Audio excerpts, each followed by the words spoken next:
मैं ऋतु मुंजाल आप सभी जितने भी रिटायर्ड कर्मचारी हैं डीटीसी से जो वीआरएस लेकर रिटायर हुए हैं उनके लिए केंद्र सरकार, राज्य सरकार, मानव अधिकार आयोग व हमारे न्यायालय, चाहे वो उच्च न्यायालय हो, उच्चतम न्यायालय हो या लोअर जुडिशरी हो, डीटीसी के सेवानिवृत्त कर्मचारियों के बारे में ये पूछना चाहती हूँ कि इन्होंने क्या गुनाह किया है जो उनको पेंशन नहीं दी जा रही है।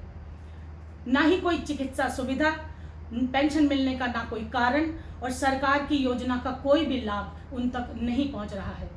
आज मैं बहुत दुख के साथ आप लोगों के सामने ये चीज़ रखना चाहती हूँ कि भ्रष्ट अधिकारियों और भ्रष्टाचार के चलते, भ्रष्ट राजनीति के चलते डीटीसी के रिटायर्ड कर्मचारी दर बदर की ठोकरें खाने के लिए मजबूर हैं।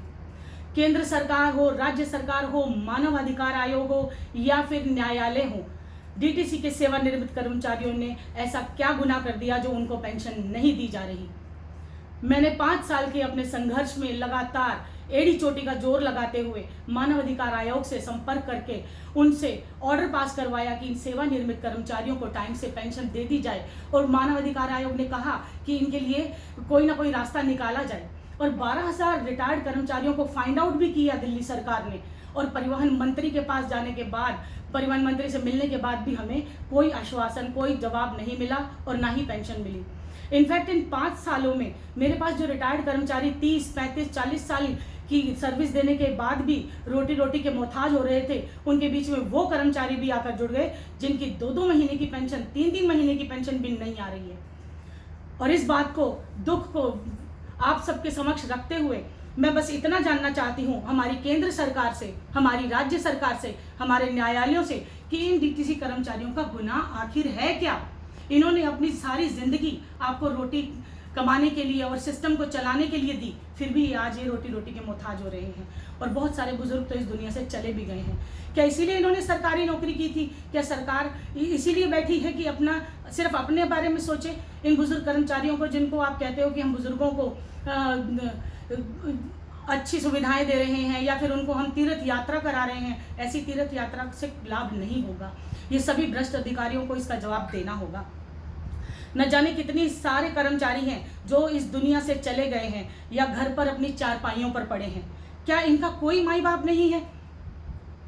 ये सवाल आज मैं आप सबसे, आम जनता से भी करना चाहती हूँ। और साथ साथ काफ़ी अरसे से सेवानिवृत्त कर्मचारी जिनको पेंशन नहीं मिल रही है, हम सभी सरकारी विभागों के पास मैंने पत्राचार करके एक एक डिपार्टमेंट को आगाह कराया, चाहे उसमें डीटीसी के चेयरमैन हो या डीटीसी के पेंशन विभाग के अधिकारी हो, पेंशन कमिश्नर हो, ट्रांसपोर्ट मिनिस्टर हो और हमारी राज्य सरकार यानी कि हमारे चीफ सेक्रेटरी दिल्ली हो, सबको रिप्रेजेंटेशंस भेजी और करीब 250-300 कर्मचारी जो मुझसे जुड़े, मैंने उनकी लिस्ट भी भेजी। लेकिन फिर भी आश्वासन मिला 2 दिन 4 दिन समय ले लेंगे, काम करेंगे। 1 साल पहले एक सर्कुलर भी पास किया गया चीफ सेक्रेटरी दिल्ली के थ्रू।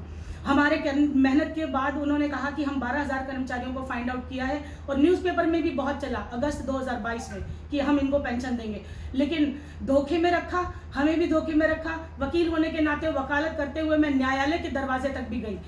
अगर हम कैट में जाते हैं, सेंट्रल एडमिनिस्ट्रेटिव ट्रिब्यूनल में, तो वहाँ हमें कहा जाता है कि ये रेस जुडिकेटा इस पर लागू होता है क्योंकि बार बार एक ही समस्या को लेकर एक ही तरह के कर्मचारी हमारे पास पेंशन के लिए आ रहे हैं, तो हम इसको डिसमिस कर देते हैं।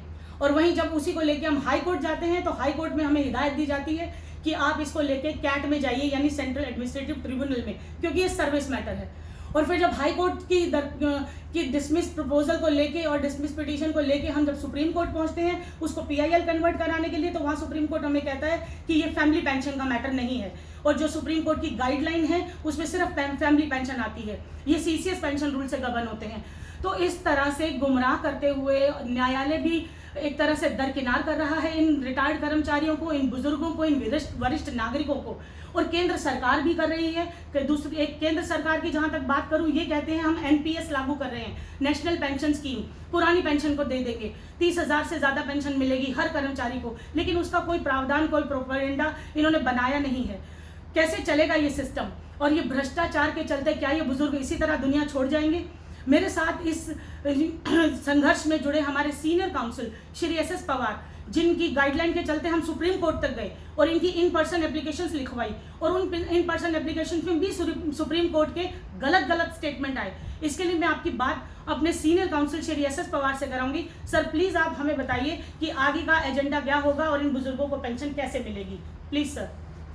जी हाँ, what my learned friend is saying is absolutely right, because nobody is there, no godfather is taking care of them, and several times they gave some dharna in Supreme Court also in their garden, and they came from all far from some villages and all this thing, and they are so desperate, even they have no money to survive for a long time, and even they are not getting a meal square a day. So this is very disgusting. Even all the politicians, all the commissions like human rights commissions and all other, they simply give them a assurance, okay, we are looking into the matter, we'll do this thing, that thing. And even Ritu Munjal has done his best. He made several efforts to help them out, but when we are not getting any clue from them, or we are not getting any kind of support, she is also very fed up from all the behavior of this corrupt politicians and corrupt officials of DTC and the other peoples. So my humble request to all the governments, even the judges and judiciary, कि at least someone should take care of them. They are the, what we say, like they are the reservoir of experience. They committed their whole life for DTC, and at the fag end of their life, where they'll go, even nobody is there to support them. Their children, grandchildren, even they are unable to take care of